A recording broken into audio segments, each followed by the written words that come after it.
let me open the, let me share this first before.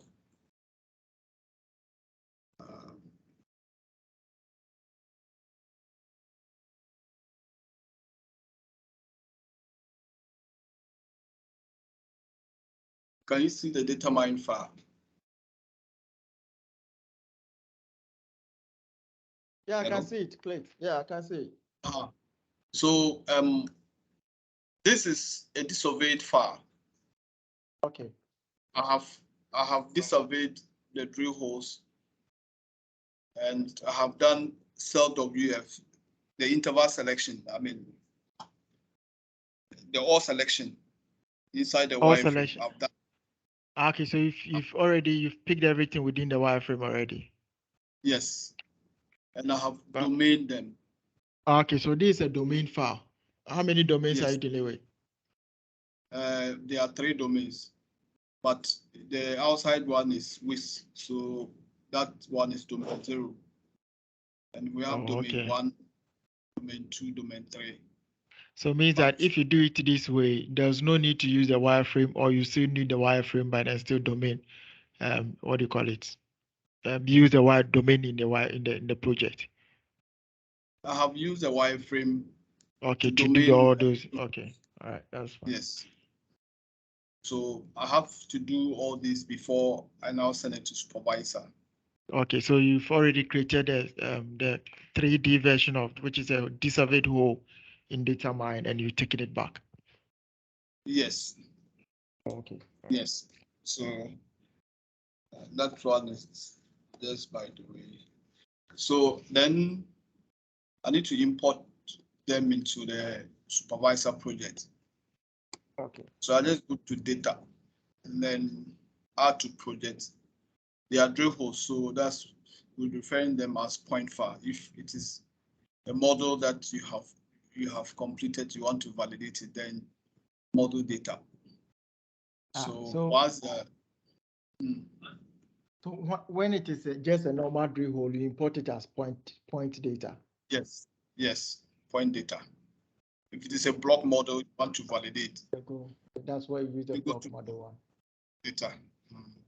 Okay. So the point one, we have the format that you will use. If it is data mine, you use data mine. Okay. If it is CSV, just use the CSV. Okay. As you use the text. If it is SQL, Micromine, Vulkan, CEPAC. So these are the formats it accepts. So ours is a data mine file. So just take data mine and then browse and pick the file. The file is in database, and then it's in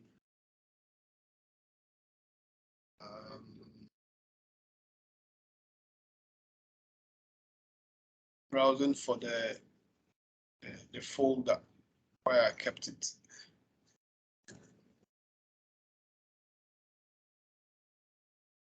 Let me check on it here first.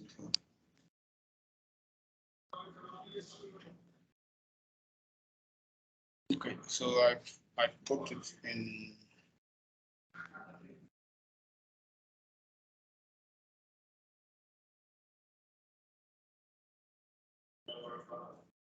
Where it's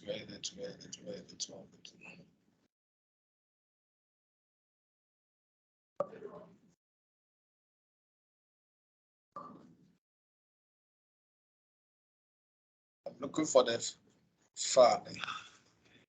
It's in the it's okay, it's here. So this is the file. DH underscore AMU. So you just open it. If you open it like this, supervisor has already mapped it. DHID to drill hole from that XX and that. We don't need the NFO. We need this. then the domain, the length. So when you are satisfied, these are what the supervisor already do for you. If you check and there are other parameters you think is necessary, they come into the project, then you need to take them. When you are done, you just if you look at the name of the project, ASCII over domain. If you want it ASCII over domain, you can select that. If you want to domain over ASCII, it's just that if I take domain over ASCII, I see my data in this format. Can you see the cursor? Yeah, I've seen it. I see. I'll see my data in this format. Yeah. What is the advantage using the domain? Okay, so it picks every domain and the ASCIIs within it. Yes. Okay. Yes. Because we've already grouped that into the domain, that is what I think he's doing that for you. Yes. So means that if you have not grouped it, then it doesn't matter with respect to being either domain or just the ASCIIs. Yeah. Let's say, for example, you have just one domain. If you have one domain, you can just or say you have one read and you want to pick everything at a go. Yeah, it will, in that case, if you see domain 0, 1, 2, 3 now, you just see domain 0.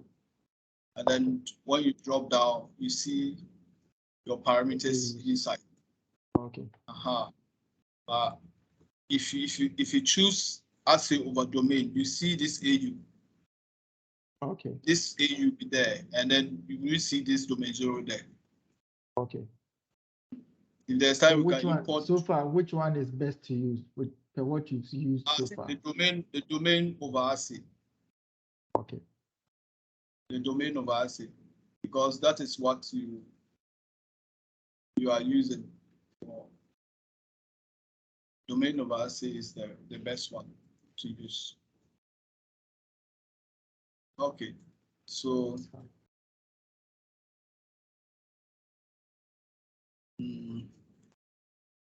let me ask you. So within your the borehole file you created, which is the disobey file, do you have something like a reef code in it, or it's just a domain that you are using within it?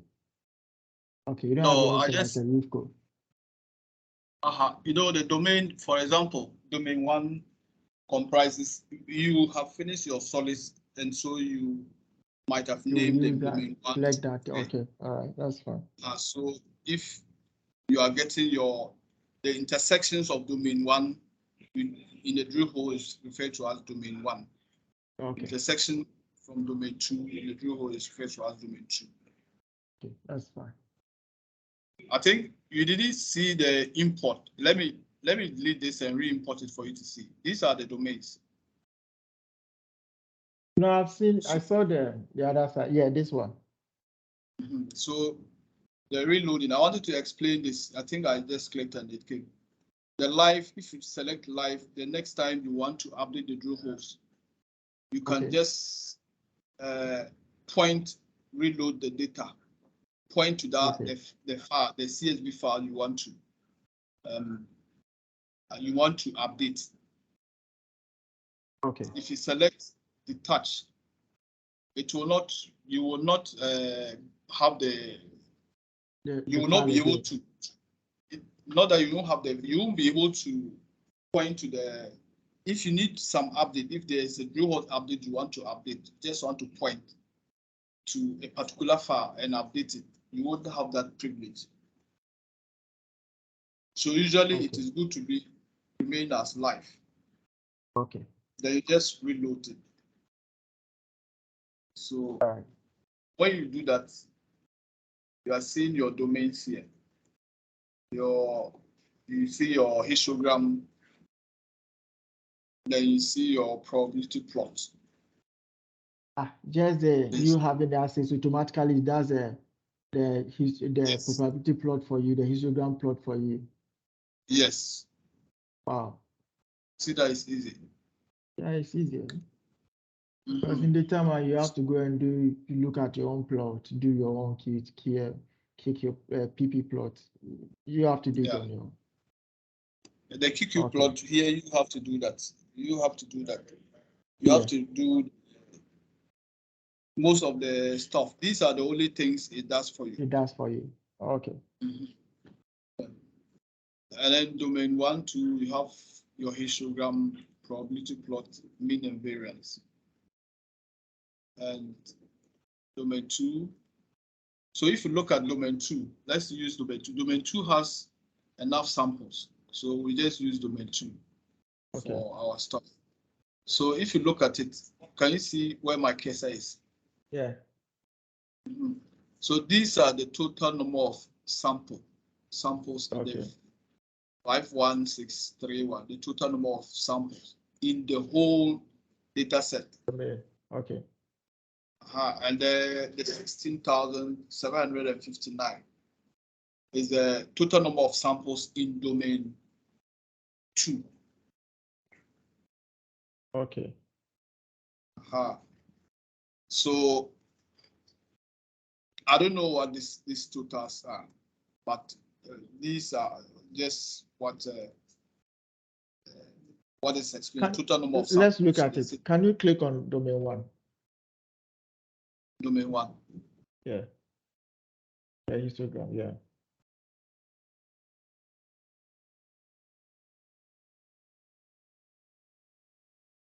Okay, the number changes. I thought it would be the same. It is. You see the decimals attached. The decimals attached. If it is referring to the total number, I don't know what it is. So it's not even of an interest point.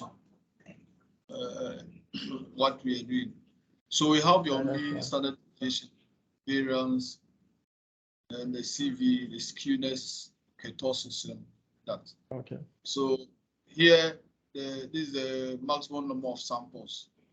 Yeah. And the minimum number of samples. I think this sample file, I didn't replace the negatives there. If you have negatives in your axis, I'll pick them as 0, 0. We give it 0.001. Why not 0.005? Okay. They have the detection limit. Okay. Have the detection limit. Hello? Yeah, I'm here. Yeah, I'm saying half detection. Can we go? Yeah, so I like using the mean and variance plot for my top cutting. But before you cap, others will say you have to decluster using the user block size before you cap. Others will cap, but the standard is to decluster before you cap. Hello? Yeah, I'm here. Click. Okay, so if I have this, I just have to add. Okay. If you click on the AU, then you say add. Okay. Decluster. So you go through the declustering first before you come and composite. Come again? Because I overheard you talking about compositing. Yes, I told you that I did the compositing in data mine, and then I did the domaining before I brought it in. Okay, so the data you gave is already composited. Yes. Okay, all right. It's composited and domain. Okay, okay. So I'm now coming to the cluster before I cap. Okay. Ideally, you just have to do your KNA to determine the user block size. But once you already know the data, you can provide your user block size. Okay, so imagine you have no idea of the block size to use, or you don't know the data. If you have no idea, you probably have to just look at the drill hole spacing and then give half the drill hole space. Or you just use a drill hole spacing. Okay, Come I again. hear you. Room of thumb, eh? Yeah, have draw distance. So I'll use the Z to be 3, then 5, 5, 3. Okay. Then just apply it. If you apply, you may have to optimize that. So the minimum cell here, I'll give it 3 because my cell size here is 3. Okay. So I'll optimize it.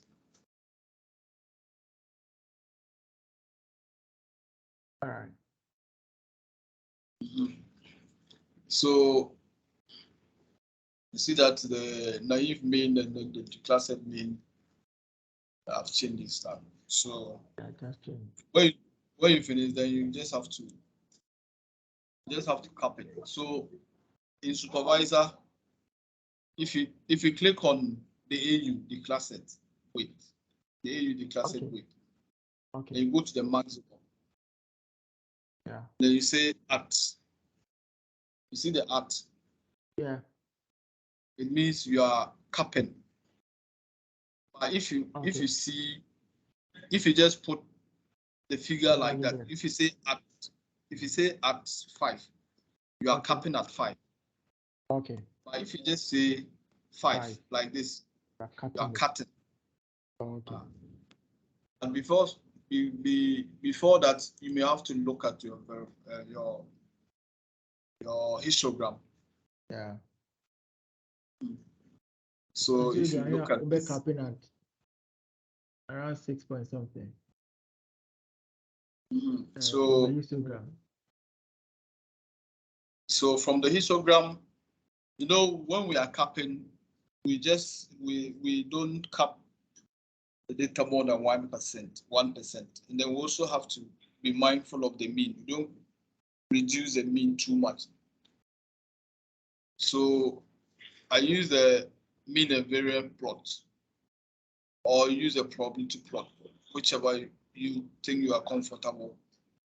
If you look at the red one being the mean, and look at the blue one being the coefficient of variation, you realize that from this, the mean will be fairly stable. From the 25 to 10, to 20, the mean is fairly stable. So if you cap, you see that your CV will be reducing, but your mean reduces, but not that much. You get what I'm saying? So what if you are using the okay, not that probability plot here. Okay, that's fine. This is the mean and variance plot. Okay, so what if you want to use a probability plot to determine that? Yeah, so let's do this, then you can also do top cut analysis. Let's finish this and then. Yeah. So with this, I can pick 20, but 20 may not reduce the CV. If the CV is not able to reduce at 20, it means that I have to check the percentage differences and then see whether, how much data is going, how much oil is going out. So let's just put it at 20 and then see what will happen. Okay. So 20 is somewhere here. I know it will reduce because the CV is 2.3. Okay. This place is a very high nugget area. So with that, I just go to the and just put at 20.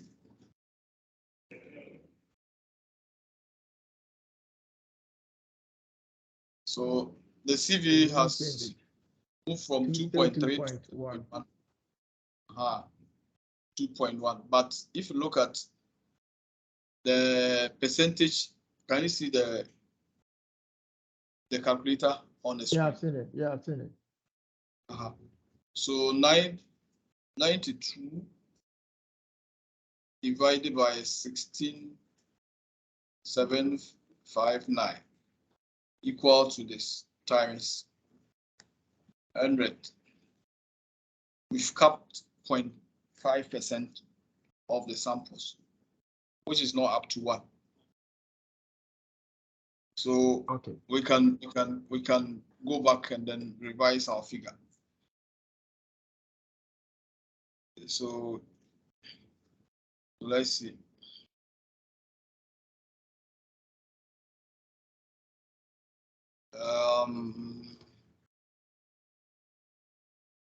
This one doesn't have gap, just that it has it's more sort some of the same number.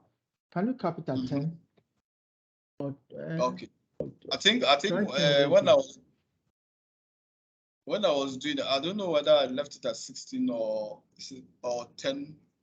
No, I I've can't done try it. any of them. Yeah, so at 10.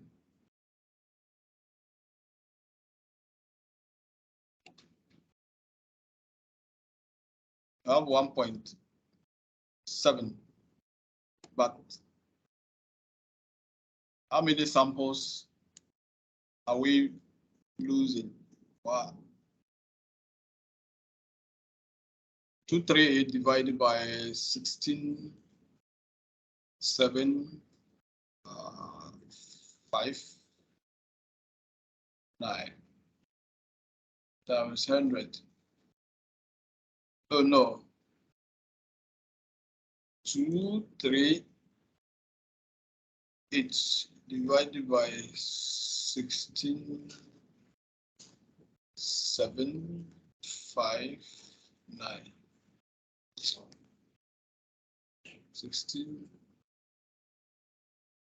2, 3, 8 divided by 16, 7, 5, 9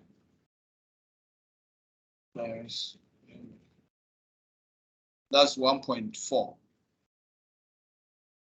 Yeah, which is but above 1.4 the percentage. Yeah, it's a percentage, 1.4%, which we don't want it. We don't want it to be above 1. Oh, but okay. what we can do is but what we can do is we can cap more. But if the data that we are going to use for the estimation, we just don't have to cap it more than 1%. We just do this for variograms. Is it? Do you agree? What I'm saying is, to be able to beat the CV to 1.5 or below, we need to cap further. But this capping will not be used to run the estimation. We just, when it comes to the estimation, which we are going to cap it in data mine, we just have to be mindful that we don't cap more than 1%.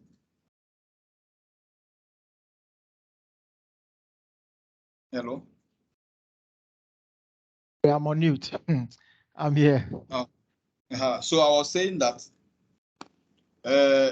because we just want to do variograms, we can cap further to reduce the CV. But when it comes to the estimation, which we have to cap it in data mine, we don't have to cap it more than 1%. Do you agree?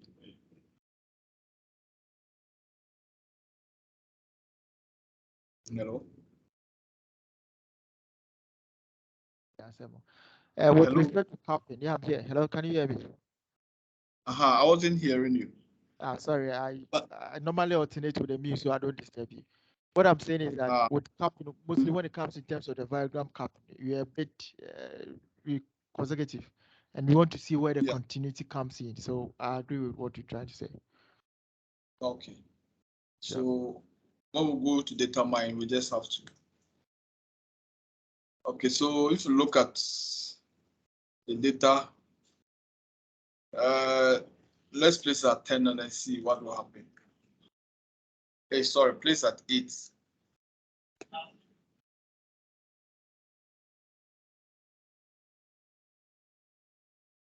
1.6.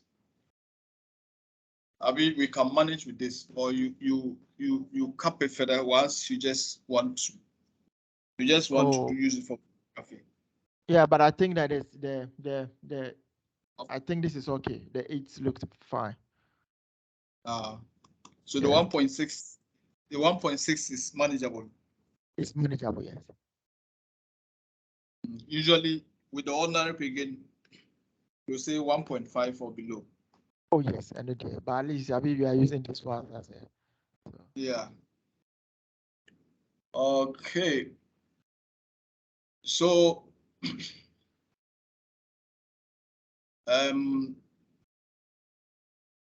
with the probability others, let me take this. Great. Yes. Please give me a minute. And this man wants to talk to me. Let me listen to him and get back to you. A minute. Okay. All right.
Right.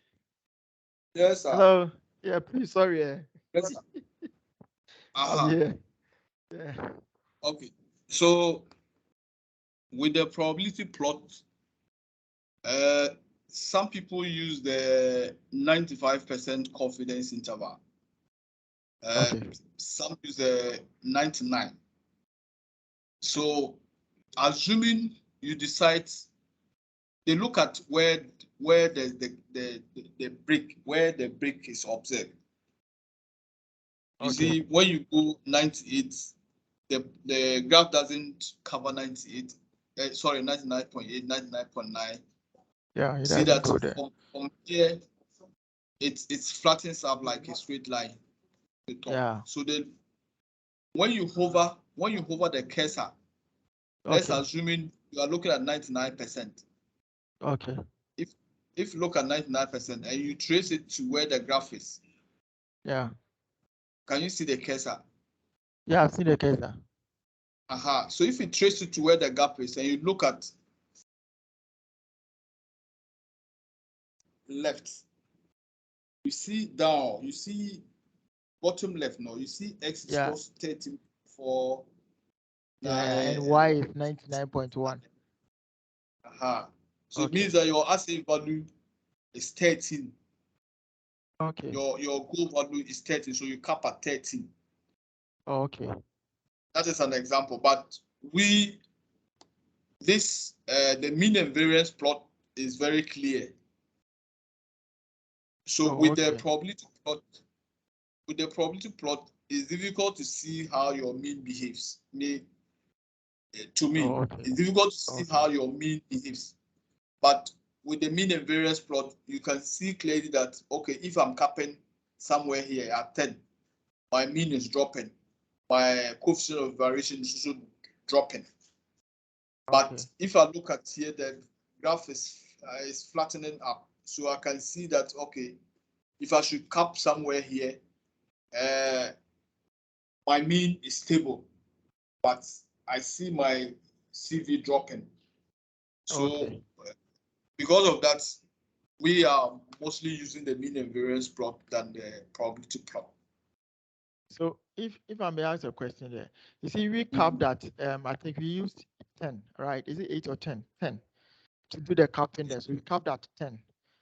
But yes, in this case, yeah, the 10. But when you come to this mean and variance, yeah. In this case, so what will you cap to get to the 10? So if you come here, you see, this is 10.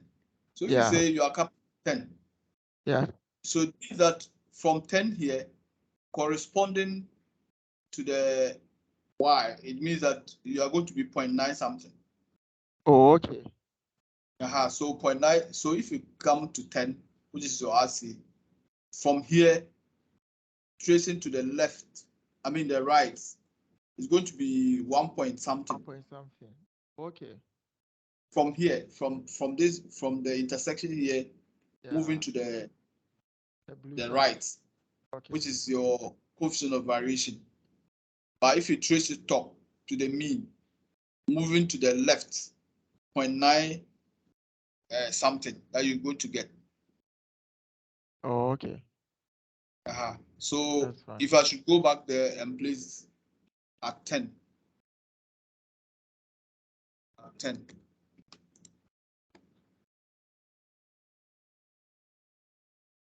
Oh, okay. So you see that, look at the mean is 0.918, yeah. Yes. And the CV has come to 1.7. Yeah. So I think we kept it at 8, or we should leave it here. Yeah. Oh, we can leave it here. It is a training paper, so it's not a big deal. So 1.7. 1.5 down is always better, but let's see. So if you do the capping, you have declustered 5 by 5 by 3, you have done the capping. Then you can go ahead to do the variography and then your Kriging neighborhood analysis. Okay. So the variography here is also very simple. So you just click on the assay and add horizontal continuity fan. So if you transform it, you're able to, smoothen the outliers. Okay, so it means that it's best to go with the normal scores. Yes. But if you do it normal score, does data might fix it up? It does. You can also leave it like if you want, but no, I think I will prefer the normal scores. And then when you go to data, you just back transform it to data so you can use the data mine. Yeah, even here it will back transform it for you. Oh, okay, then that's fine. Yeah, but in data mine, if you don't want to, you can just export the parameters and then feed them. Okay. Feed them. So I just have to update.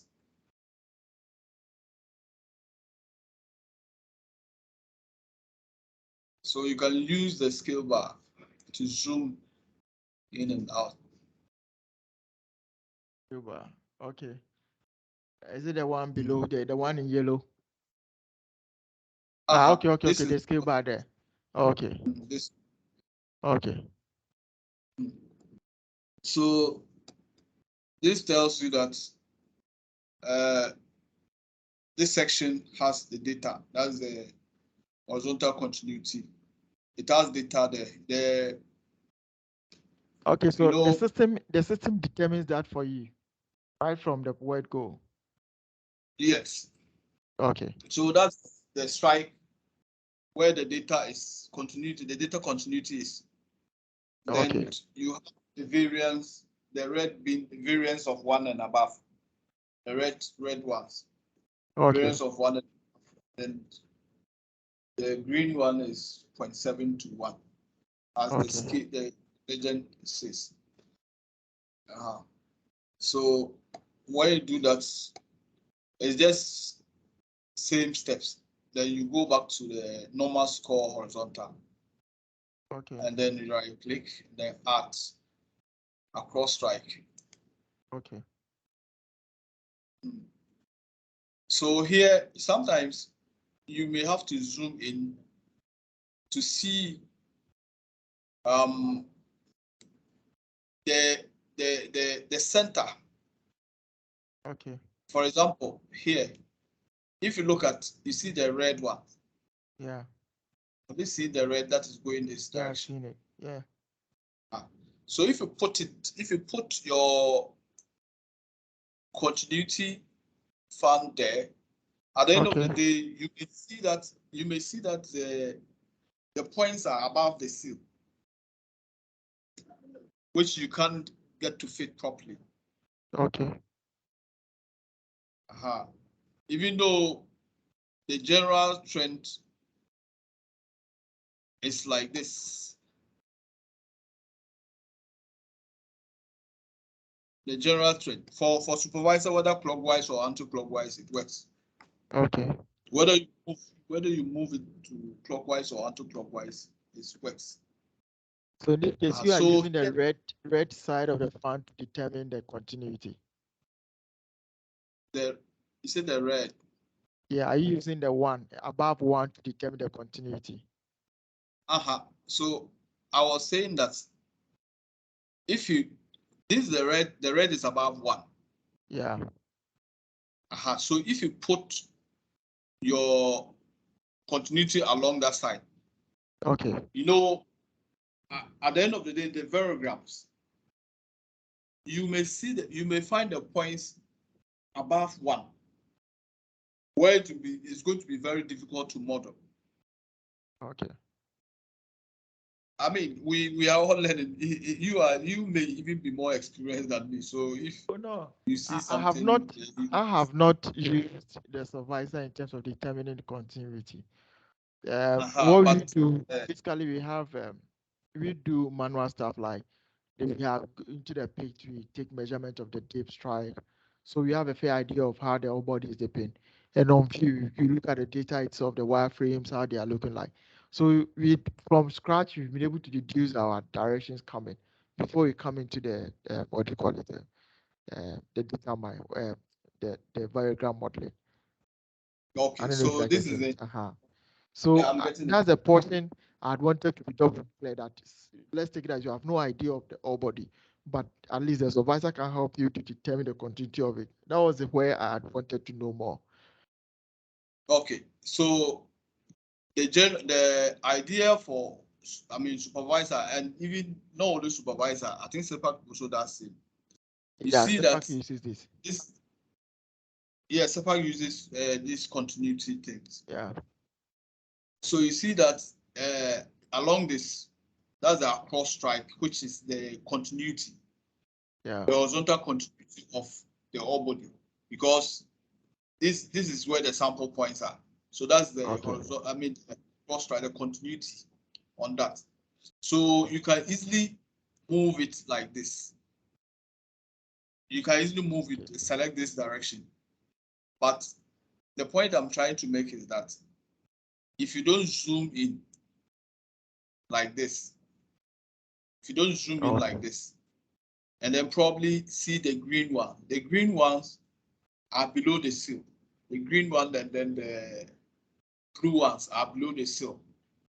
And so if it is placed on either the blue or the green one, you get points from the origin to model.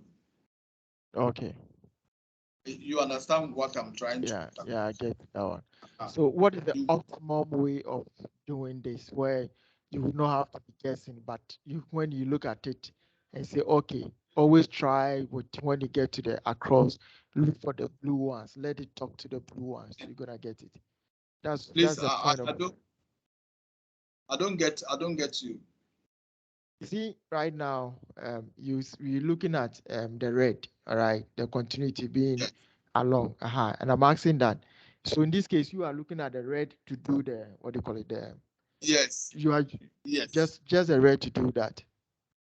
Yes, and when I'm we looking zoomed at. in, okay, so you went across to the red fan we are seeing. Yes, I'm targeting what is in the origin.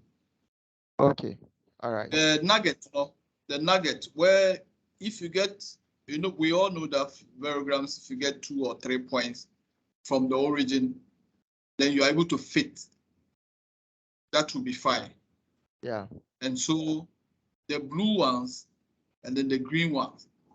The blue here and the green ones are those are the places that you get the points. Okay. Below the scale and from the origin. Okay. All right. But if you put it like this, and then it goes across the red one. Above the still. Okay. You will not get the points from the origin. Okay. So it's the reason why I was saying that if you don't zoom in, if you don't zoom in, and then you just see that this is the longest continuity. Okay. And you place it, you may be placing it on the red ones. Okay. So if you place on the red one, you get to that place and you get points to model. Okay. So that's my argument. All right, that's fine. Okay, so when you do that, then you go to the across strike, right click, and then add deep plane.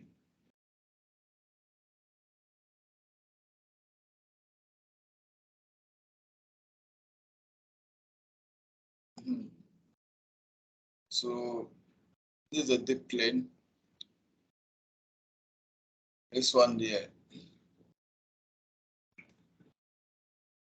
I have the red one going also, but I can place it like this. Let me see. Let me go back.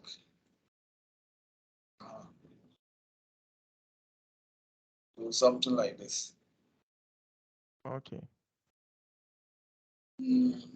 But if you have the knowledge, of the all body, that is fine. These are just some data we are playing with. Yeah, sure.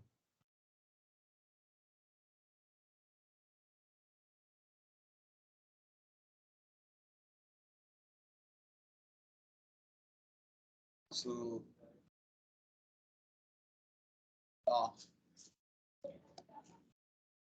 so you go back to the deep plane and then you add continuity models.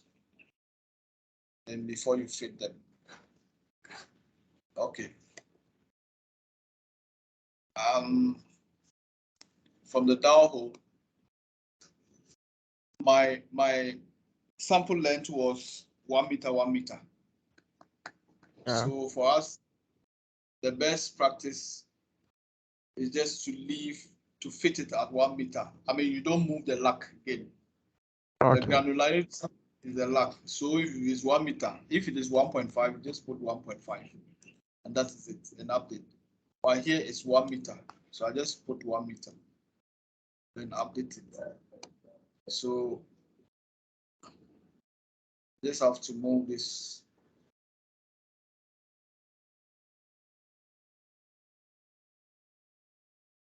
Looking for this guy.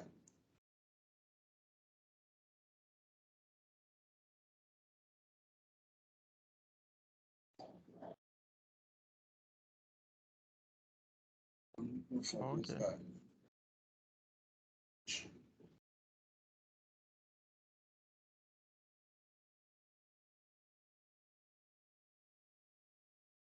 In the sedimentary environment, you may have that whole effect. Yeah. So make sure our luck is 1 meter. It's just that whole sample length. And that is it. We can't move the luck. This is used to move the luck. to smoothen Okay. it. But with the Okay. downhole variogram, just leave it at 1. Okay. Like that. So we come here and log the nugget. So it's the same nugget we are going to use throughout. Okay. But I think we can move this down a bit, eh? Yeah. So it picks it. In this sample pairs.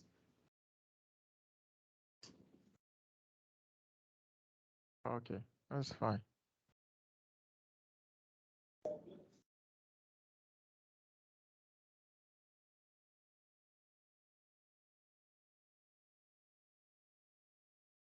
Once it's passing this and this, we can fit it. I mean, we can fit all the 3 points. So I think this passing this and that. You just have to do it like that. So we log the nugget, go to the across stripe. So here we can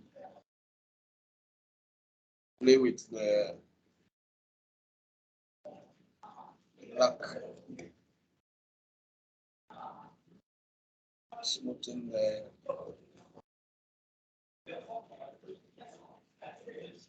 I want to see. Okay, see.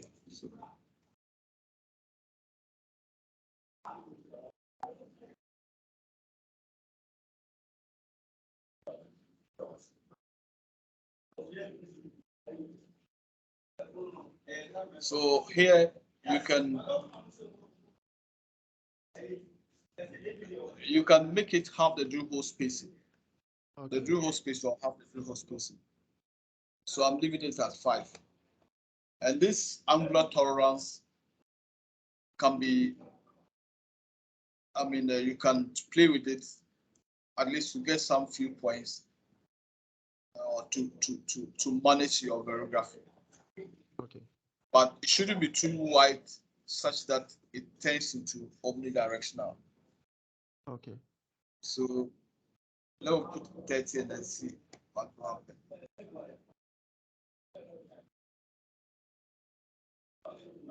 Ah.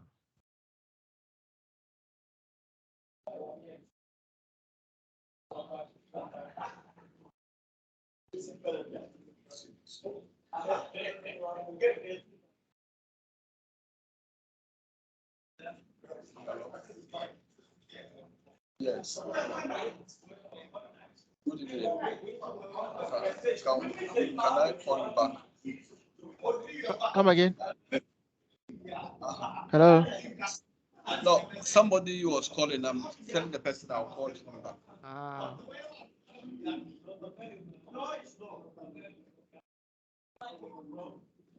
Yeah, so just have a look at when you have something like this.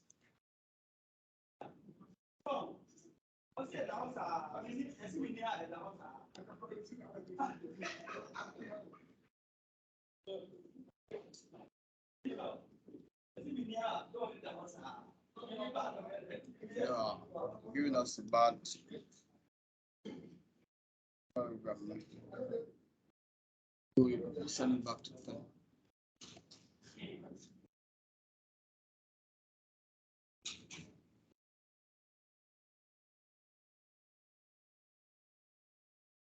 Let me add another structure. Okay. And so I'm adding this. So now you're looking at 3 structures. Yes.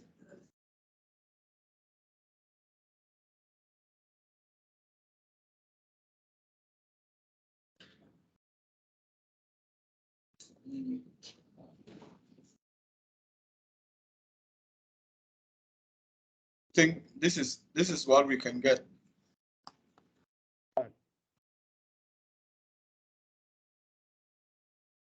We haven't even increased this, so that is fine. But that is what we can get.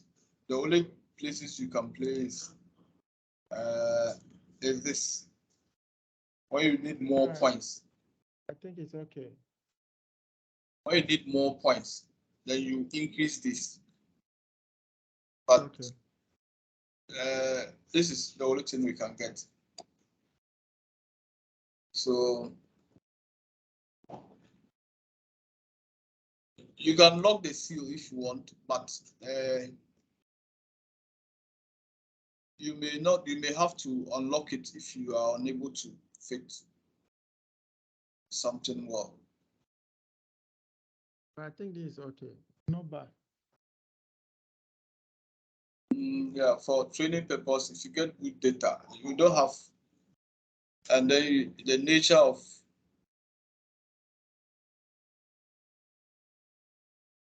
I just dragging to see how it.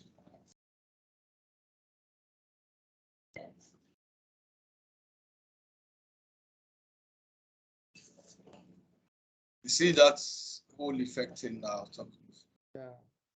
like that. So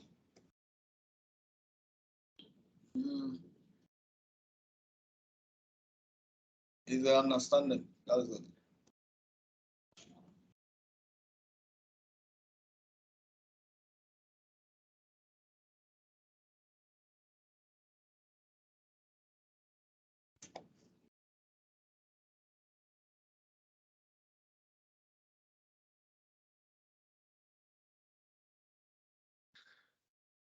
Okay, let me add this.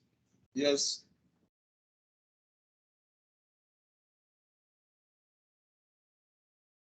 Were you saying something?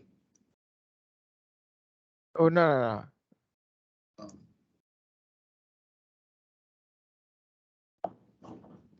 mm.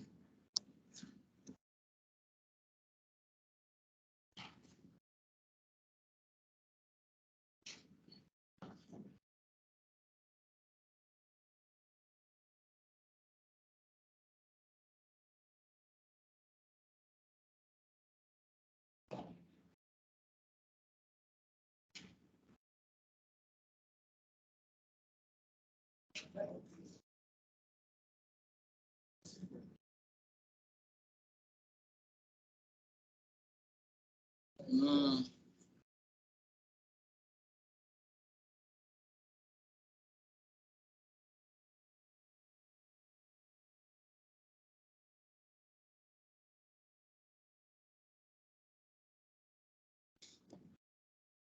That is what we can get. Yeah, sure. So unlock the range. So if you Okay. so these are your downhole. Yeah. There is a long strike. Yeah. Across, I mean, cross strike and down dip.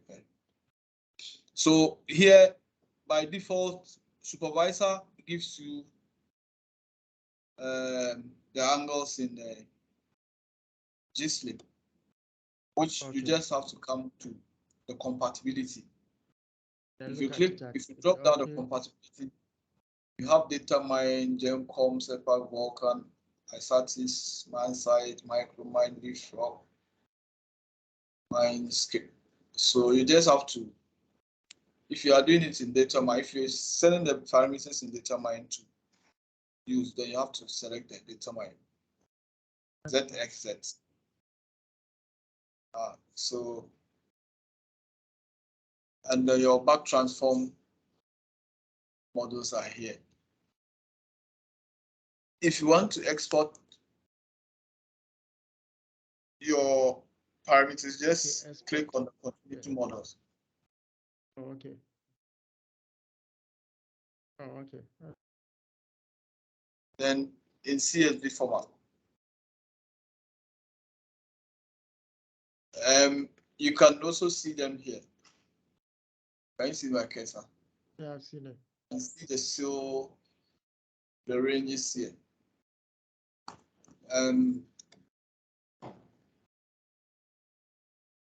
Your rotations are here. So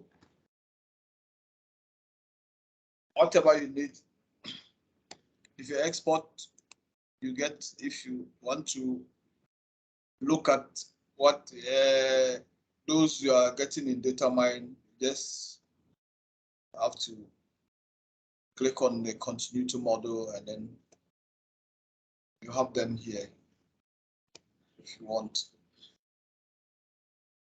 Okay, so if we finish the variograms, we have to do the Kriging neighborhood analysis.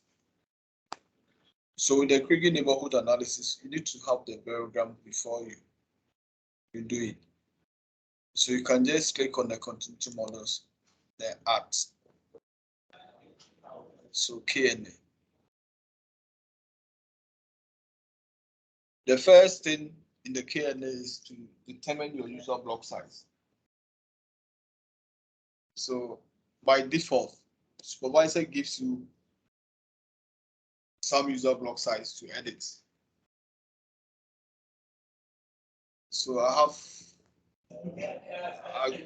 put 10, 5, 5, 3, 5, 5, 5.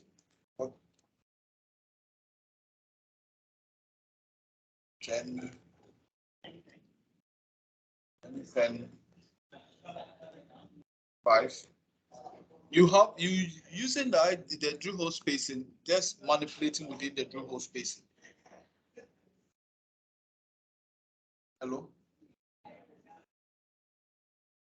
Hello? Wait, I'm here. I said you just using the drill hole spacing to be manipulating. Yeah, I got that, yeah. So I put 10, 20, 5, 10, 20, 3. Take this may be fine. You just have to, the rest, I just have to hit the delete. Okay. Just have to hit the delete and then delete them. Then here is 5. We have the Z maximum, so let me put this to 5. Then I update.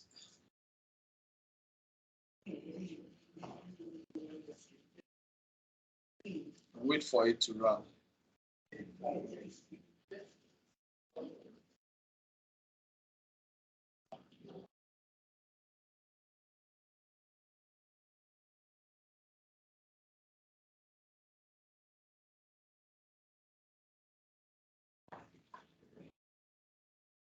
Okay, so it generates box and whisker plus for you. The red ones are the Kriging efficiency, and the blue ones are the slope of regression. Our aim, the Kriging efficiency, our aim is to get 100. If you get, it's like exams. If you write an exams and get 20, somebody gets 60. The person who had the 60 has passed better than you. The slope of regression is using something like the fractional abundance. 1 is better. 0 is poor. So if you are getting 0.6, 0.8 to 1, that is fine. So over here, these are the user block sizes we keyed in. So you just have to hover the cursor on the box and whisker plus. If you get in the mean, if you look at it, you see Kriging efficiency mean, Kriging efficiency. So we just have to look at the Kriging efficiency into bracket mean. Can you see that one? Okay, yeah, I've seen it. Kriging efficiency into bracket mean, that's 19.6. And the slope of regression is 0.67. If you hover this 20, the Kriging efficiency is 20.3, 22.11, 22.66, 22.3. But the block size you chose, they are all low in terms of Kriging efficiencies. Yes, they are all low. And then 21.8. Here, the slope of regression is 0.64, 0.64, 0.66, 0.67. It looks like the 553 has a better with respect to slope of regression. Yeah. So this is 0.679. Yeah, but and yeah, and that one is the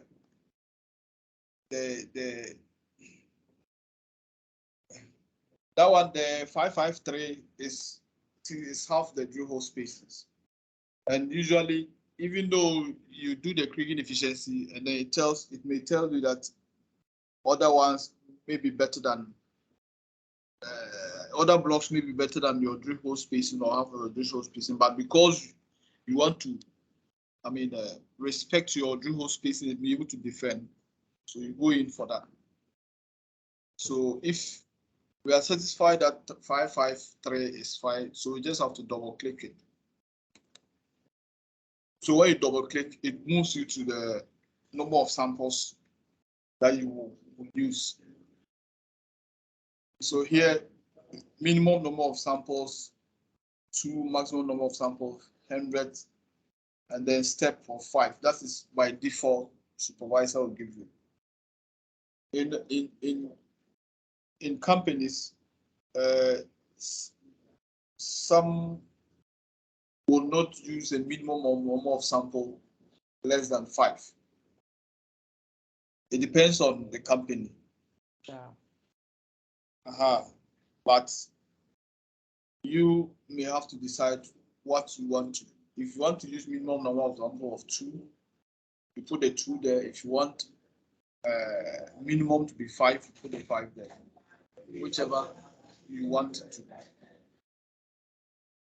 5. The maximum number of samples is the name 100, but we don't choose. We may not choose 100 sample as maximum to be used because of smearing. So you can leave it like that, but if you want, you can leave it like that, the 100, for it to plot for you at the step of 5. So you update.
It's taking time to update it. It's a system. Allow it to run.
So it's done.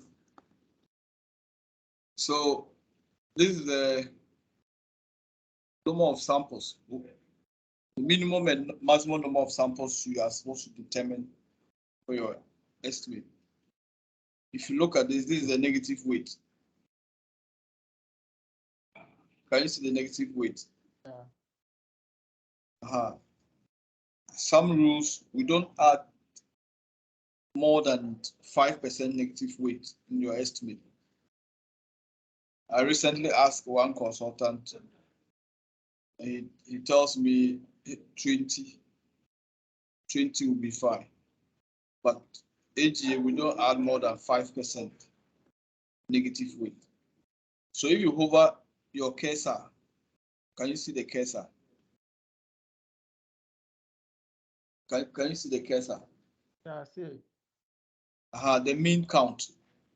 You see count into bracket mean 2.74. Yeah, I've seen that. 2.74. But if you look at this, 3.1. Yeah. Then this one is 3.38. 3.5. Let's look at this. 3.6. 3.5. 3.4. 3.4. So we'll just go for something like 2.19. So I'll choose by maximum number of samples to be 25, the minimum 5. So if you look at if you go back to the slope, Kriging efficiency for regression, you also need to look at, if you look at the plot, it's fairly stable here, constant. I mean, the variance is, the difference is not, we call it autocorrelation, where you get the difference not much or fairly the same. So if you look at this 20.8, 21, 21, 21, 22, look at this 22. So your minimum one is just constant. But when we look at this negative weights we're not up to, we look at the negative weight to be better in 25. So we just have to pick that. So you see this bar, this to that. So you've selected. So you just have to double click. Once you select, you double click. Then you are seeing 5-year minimum 25. To show summary, you're seeing them here. This is the block size, minimum number of samples, angles, that. We haven't got to the discretization.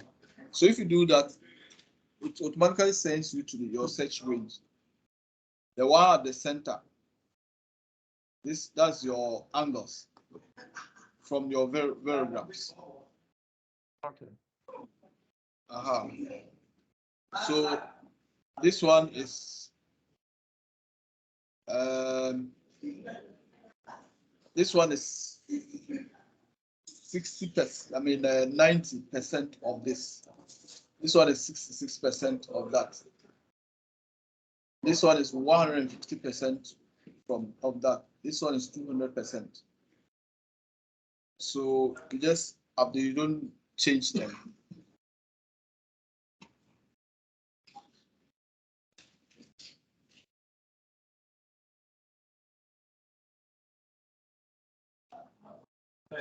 Yes, sir. They are calling that a 6 o'clock. Oh, okay. You take the lead.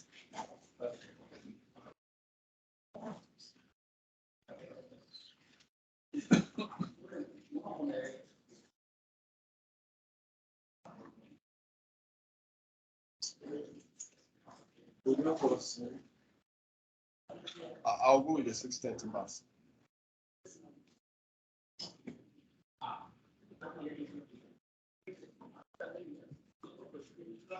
Okay. So you see the plus. If you look at this, this is from the Variogram. We are like taking what my Variogram gives than the percentage. Oh, okay. Let me check that this in again. If you this 105, 105, let's say 60, okay, 66 divided by 100 times 105. So you see that it's 69.3. Yeah. Which is this. So that's 66% of this is that. So 90 divided by 100, that's 0.9 times 105. 94.5, which is this. So 90% of this is that. Then 150 divided by 100 times 105, which is 150, 155, I mean 157.5. And this one is 200%. So if you look at it, the Kriging efficiency 13, this is also 13, this is also 13, this is 13.11, 13. Almost the same. If you look at The almost the same, huh? Yeah, look at the 0.6 and above regression, and the almost the same. 0.57, 0.58, even this one 0.58, 0.58. Okay, so they are almost the same. So I just choose my Variogram. Yeah, your Variogram one. Okay. Yeah, so the discretization, this is the last aspect of the KNN. So by default, you have almost all the software, data mining and Seppak to have this. 4,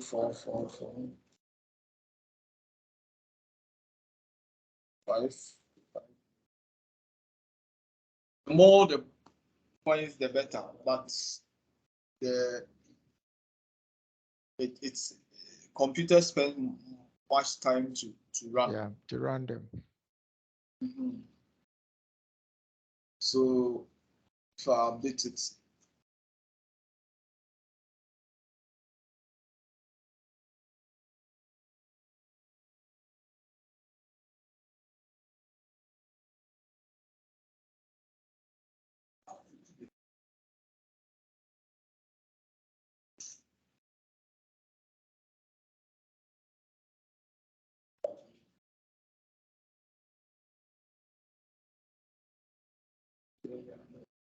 Okay. so we have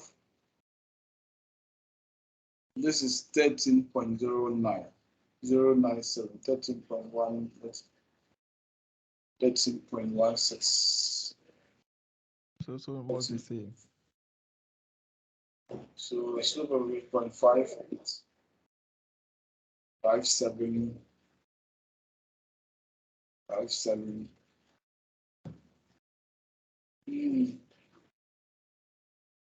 579, 579,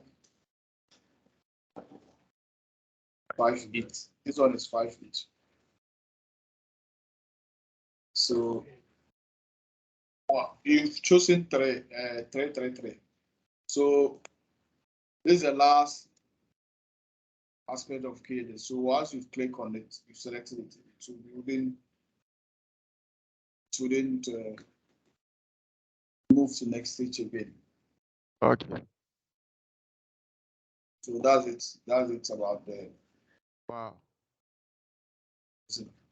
So if you have series of domains, you do same for all the domains. You have to go through the same thing. Okay. That's fine. I would try. Come again. No, I was saying I want to join the 6:30 bus. Oh no, then let me leave you. Let me leave you then. We'll talk to you later. I would try duplicate this. I have there's this new 108. They want us to relook at it again. I want to use Supervisor to be doing it at home and then see on my own before the system comes out. So I'll try and go through it at home and then see. I didn't get the I've created the disobey file, but it is not composited. So I'll leave it here. Tomorrow I'll work on the composite file and stuff and will update you and then try see.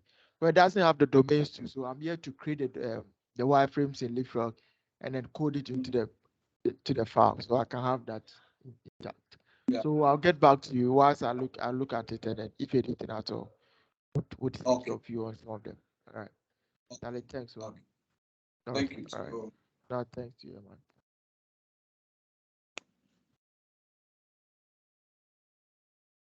Thank you. All right.